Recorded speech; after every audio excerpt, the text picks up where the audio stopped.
There are so many designs, so many patterns, so many way of doing things. And the chemicals, the way we are going to mix the chemicals, so many things involved in tie and dye, the whole lot of tie and dye processes. In tie and dye, there are things that are so very, very, very important. Because tie and dye is a chemical process, and as such should be treated as it is.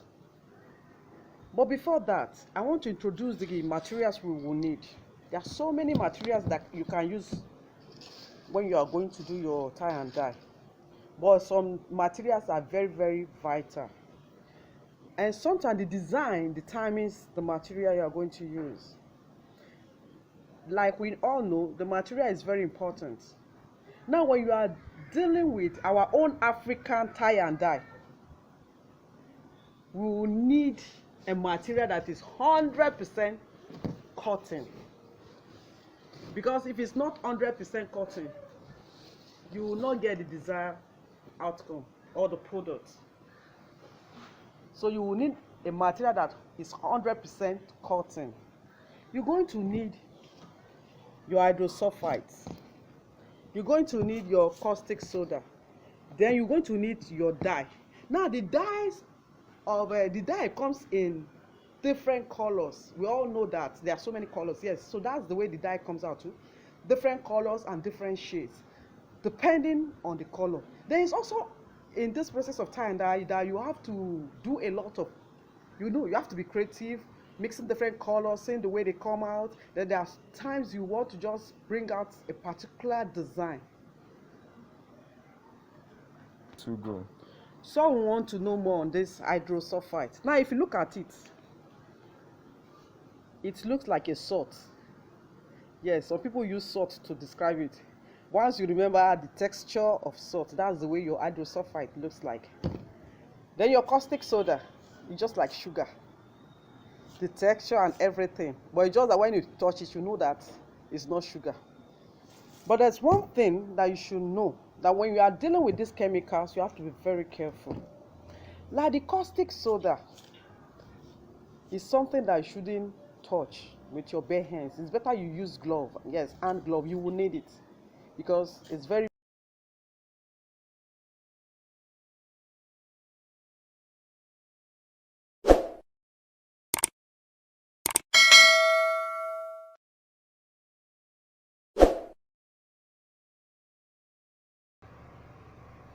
For today's tutorial, we're going to be playing with colors. We already have a t-shirt that is off-white, ash color precisely. So I'm going to be using 2 more colors on it. Like I said, there are things you need to put into consideration. Then you look at the t-shirt. You can see this t-shirt has a collar. So which pattern of design will come out fine on it? That's what we're going to be looking at. For the design of this t-shirt, I'm going to need my thread for tying. I will need a chalk to mark the place I want to use. Then I will also need a tape to measure it so that I can get accuracy. Why I'm doing this, like I said, we need accuracy so that what we get on this part is the same thing we are going to get on this part. I'm going to mark my 3. Then here I want it to stop. Let me measure from here. Let's say from here to 2.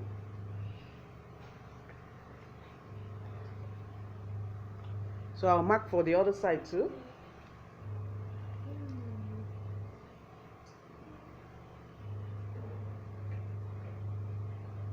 We measured here.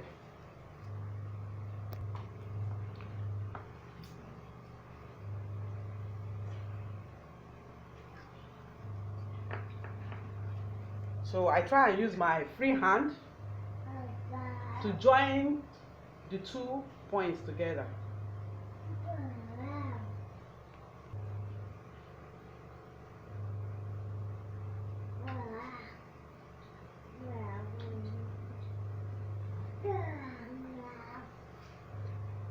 parts is where I'll be tying to create our design.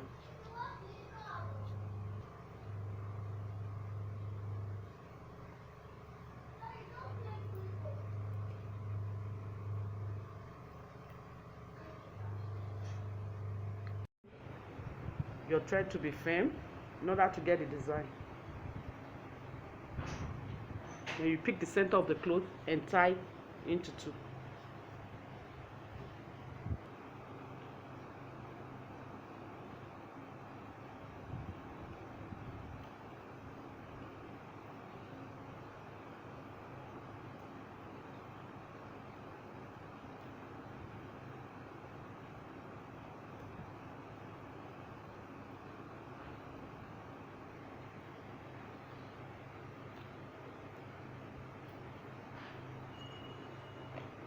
So this is what we have.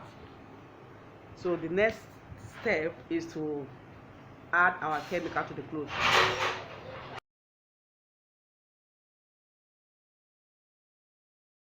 On top of something that the water can be dripping. Then you pour your dye on it. Let's go.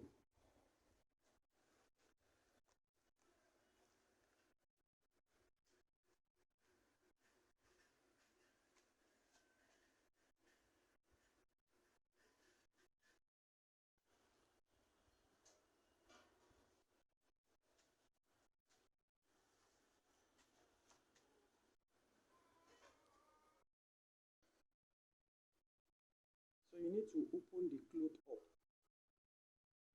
so that your dye can penetrate well. Penetrate well.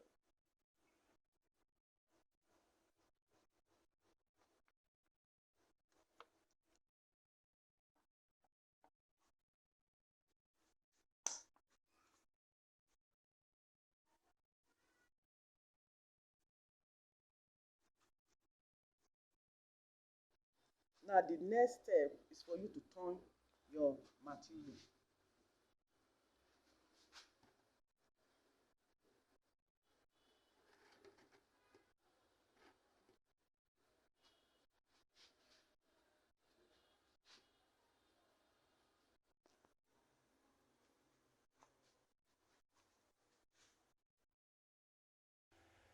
We are washing off the dye from the cloth. You continue to wash until the water is clear to be sure that all the dye is gone.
Next, we wash the t-shirts.